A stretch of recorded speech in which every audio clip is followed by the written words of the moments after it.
While most moths are active at night, several species of sphinx moths visit flowers during the day. Two species that we observe resemble the appearance and behavior of other pollinators, such as bees and hummingbirds. Have these diurnal moths evolved traits to mimic other, unrelated species? Take, for example, the snowberry clearwing moth that we filmed in central Nebraska, where both moths and bees were observed pollinating lilac flowers.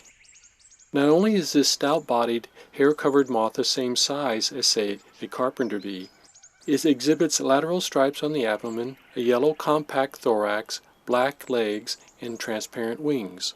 Granted, snowberry clearwing moths are not perfect models of bees, but we had to look twice to confirm the identity of the moths. Could a bird that relishes eating moths also be deceived? Apparently, these sphinx moths do indeed exhibit features that mimic bees, particularly large species that are capable of defending themselves by stinging.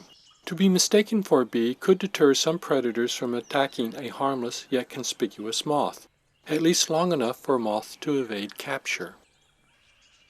While white-lined sphinx moths are not likely to be mistaken for bees, they do resemble hummingbirds when hovering next to flowers.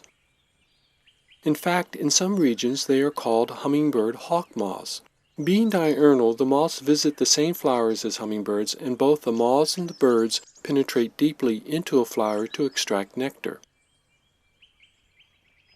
Are such similarities sufficient to conclude that the moths have evolved traits to resemble hummingbirds? Obviously, white-lined sphinx moths and hummingbirds feed on nectar, yet in other ways they differ dramatically from one another.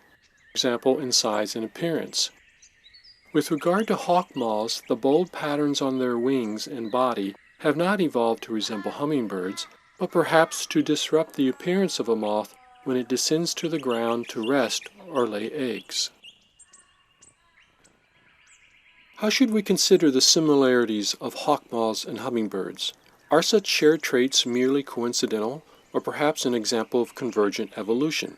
In this case, we have two species adopting similar solutions to the problem of harvesting nectar from flowers. Indeed, such convergence of traits is not uncommon in the natural world.